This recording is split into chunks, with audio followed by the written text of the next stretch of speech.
Bonjour à tous, je suis JB de Développeur Blockchain et bienvenue dans cette nouvelle vidéo. Aujourd'hui, je vais vous apprendre à modifier une donnée qui a été enregistrée dans la blockchain.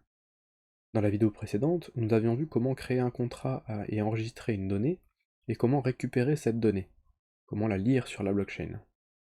Maintenant, une compétence fondamentale en développement blockchain, c'est de pouvoir modifier cette donnée. En effet, quand vous allez créer une application blockchain, il faut que vos parties prenantes, vos utilisateurs, ils puissent interagir avec la blockchain. Ça peut être pour mettre à jour un profil, pour effectuer une transaction, pour voter dans un système de gouvernance, etc., etc. On va donc récupérer notre contrat Hello World que nous avions créé. On y retrouve toujours notre variable de type string, notre variable data, qui contient Hello World, et notre fonction getData pour récupérer cette donnée et la lire. Donc on va ajouter une nouvelle fonction que l'on va appeler changeData pour modifier la donnée. Cette fonction, elle va prendre un paramètre. Comme la variable que l'on modifie, la variable data est de type string, il faut que le paramètre soit aussi de type string.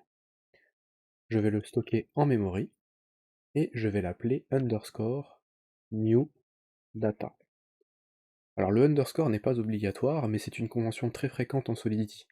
En effet, vous pouvez parfois avoir des fonctions un peu complexes qui prennent en compte plusieurs paramètres et plusieurs variables du contrat, et pour ne pas mélanger les variables du contrat et les paramètres, par convention, on va ajouter un underscore.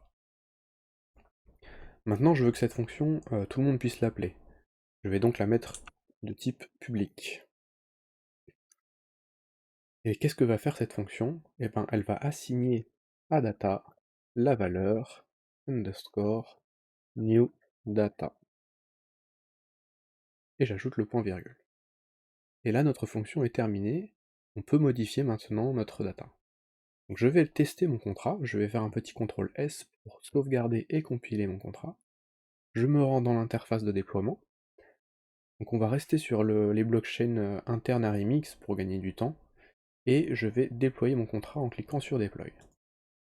Voilà, on voit que la transaction est passée, on a juste à cliquer sur le petit bouton, et on voit que nos fonctions s'affichent. Donc on a getData pour récupérer le petit Hello World, et changeData avec un input pour modifier cette donnée.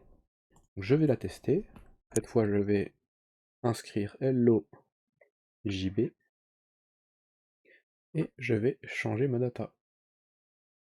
Maintenant je clique sur getData, et je vois bien que c'est Hello JB qui s'affiche, et non plus Hello World.